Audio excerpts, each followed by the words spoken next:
વિદ્યાર્થી મિત્રો, પાઠક સ્કૂલ અમરેલી આપ સૌનું હાર્દિક સ્વાગત કરે છે.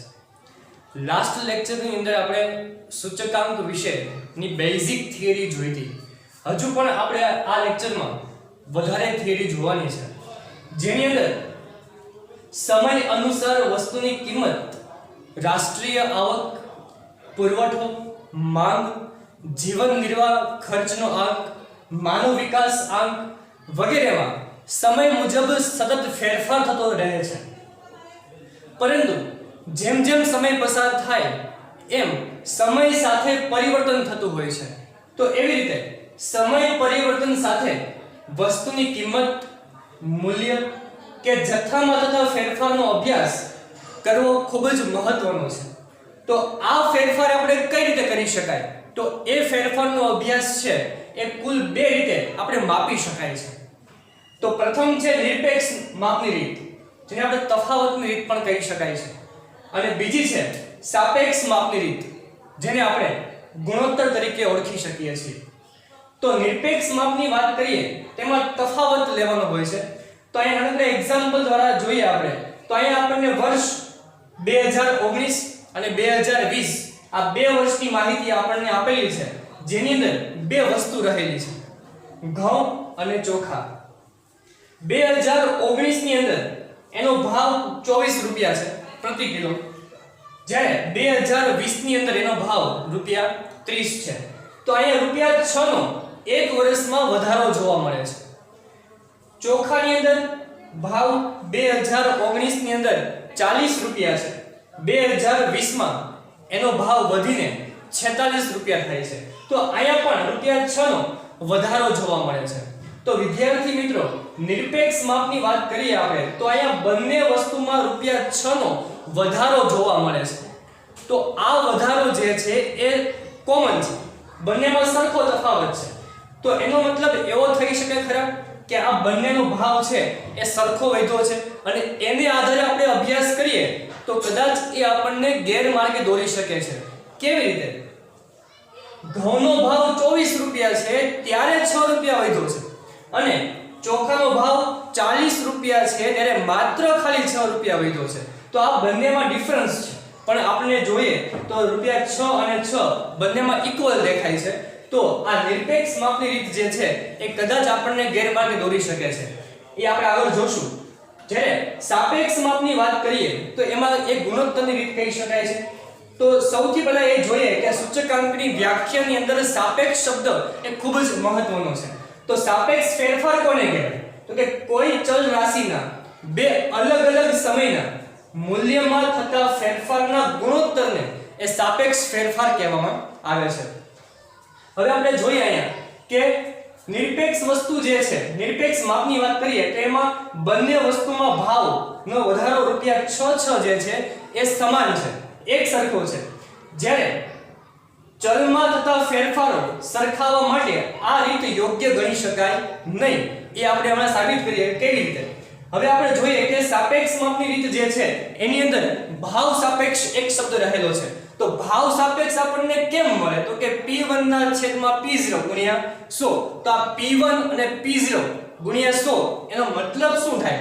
તો કે P એટલે ભાવ, પ્રાઇસ જેને આપણે કહી શકીએ છીએ, અને 1 અને 0 એ જે આપણને આપેલું છે એ આધાર વર્ષ અને ચાલુ વર્ષ જે આપણે અભ્યાસ કરી ચૂક્યા છીએ એની એક સાંકેતિક ભાષા છે, અને આગળ પણ આપણે અભ્યાસ કરવાનો છે કે 1 અને 0 અને P અને Q એ શું છે.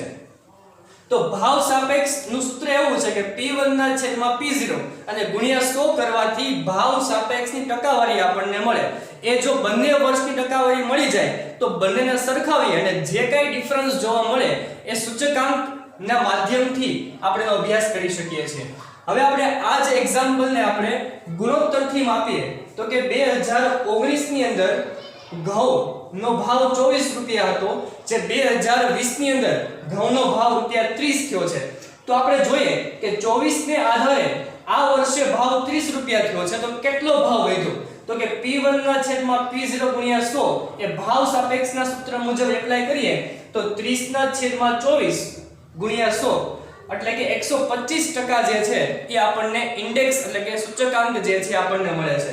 આનો મતલબ વિદ્યાર્થી મિત્રો એવો થાય કે સપોઝ કે 100% હોય તો કે જે બેઝ યર છે 2019 નું વર્ષ છે એને આપણે આધાર વર્ષ લઈએ એટલે કે આધાર તરીકે આપણે 100 ધારીએ તો અહીંયા 2020 ની અંદર 125% મળે છે તો અહીંયા 25% નો ભાવ વધારો જે છે એ આપણને જોવા મળે છે જ્યારે ચોખાની અંદર એનો ગુણોત્તર જોઈએ તો કે 46/40 એટલે કે 2019 ની અંદર 40 રૂપિયાનો ભાવ હતો જે વધીને 46 રૂપિયા ભાવ થાય છે એટલે કે 46/40 ગુણ્યા 100 એટલે કે એનો આન્સર આપણને મળે છે 115% એટલે કે એનો સૂચકાંક જે છે એ 115% થાય તો એને આપણે સરખાવીએ તો કે બેઝ યર 2019 ને આધારે એને આપણે મૂલ્ય આંકીએ તો અહીંયા 15% છે એ ભાવ વધે છે હવે જોઈએ કે જો આનું વિશ્લેષણ નિરપેક્ષથી ગણીએ નિરપેક્ષ માપથી કરીએ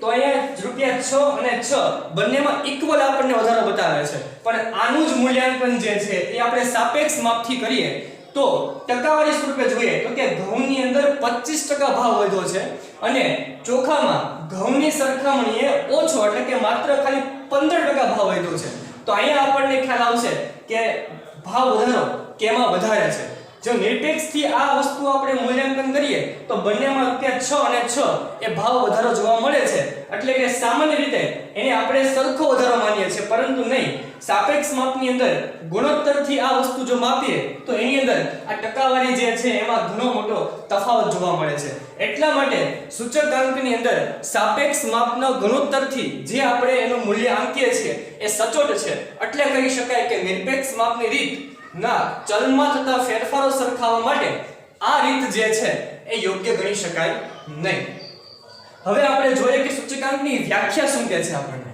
તો કોઈ પણ વસ્તુ સાથે સંકળાયેલ એટલે કોઈ પણ વસ્તુ જે છે એની અહીં આપણે એક એક્ઝામ્પલ લઈએ તો કોઈ પણ વસ્તુ સાથે સંકળાયેલ ચાલુ સમયની કિંમતમાં આપણે અહીંયા જોયું હતું કે ચાલુ સમયની કિંમત તો કે 46 રૂપિયા છે અને અહીંયા 30 રૂપિયા છે તો કે ચાલુ સમયની કિંમતમાં કોઈ આધાર સમયની એટલે કે બેઝ યર જે ભૂતકાળનું વર્ષ જે છે એટલે કે આધાર સમયની તેની કિંમત એટલે કે ભાવ કિંમતના સાપેક્ષમાં થતા ટકાવારી ફેરફારને સૂચકાંક કહેવામાં આવે છે એટલે કે અહીંયા ભાવ સાપેક્ષ પણ તમે ઉલ્લેખ કરી શકો છો અથવા તો કિંમતના સાપેક્ષમાં તમે ઉલ્લેખ કરી શકો છો તો કે સાપેક્ષમાં થતા ટકાવારી ફેરફારને સૂચકાંક કહે છે તો જે આપણને અહીંયા જે ટકાવારી મળેલી જે છે એને આપણે સૂચકાંક કહીશું એટલે કે ગુણોત્તરની રીત જે છે એ સૂચકાંકની અંદર આપણને સચોટ નિર્ણય આપણે આપી શકે છે સૂચકાંક એ ઇકોનોમિક્સને સપોર્ટ કરતું ચેપ્ટર છે હવે આગળ જોઈએ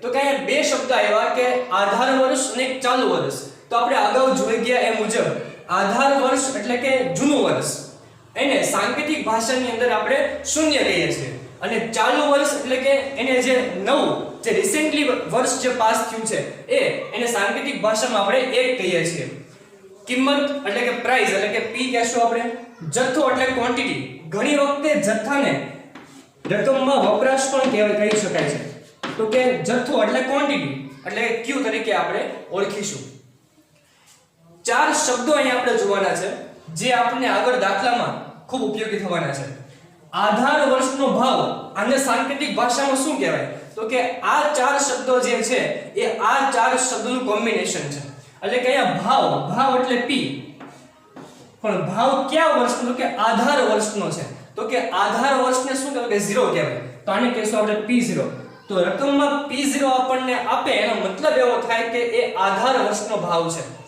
સેકન્ડ પોઈન્ટ છે કે આધાર વર્ષનો જથ્થો એટલે ક્વોન્ટિટી એટલે એને આપણે Q કહેશું પણ જથ્થો છે કયા વર્ષનો તો કે આધાર વર્ષનો છે બેઝ યરનો છે એને સાંકેતિક ભાષામાં શું કહેશું આપણે 0 કહેશું એટલે Q0 ચાલુ વર્ષનો ભાવ એટલે કે P પણ ભાવ એ કયા વર્ષનો તો કે ચાલુ વર્ષનો છે તો ચાલુ વર્ષને આપણે સાંકેતિક ભાષામાં 1 કહેશું એટલે કે P1 અને ચાલુ વર્ષનો જથ્થો એટલે કે ક્વોન્ટિટી એટલે Q પણ જથ્થો એ કયા વર્ષ કે ચાલુ વર્ષનો જથ્થો છે એને આપણે 1 કહેશું એટલે કે Q1 તો આ એની સાંકેતિક ભાષા છે તો આજે આપણે સૂચકાંકની બેઝિક થિયરી એના ફેરફારો જે છે એ બે રીતે માપી શકાય, નિરપેક્ષ ને સાપેક્ષ. નિરપેક્ષ માપ જે છે એ યોગ્ય ગણી શકાય નહીં, કેમ કે એનું જો માપન કરીએ તો એ આપણને ગેરમાર્ગે દોરી શકે છે.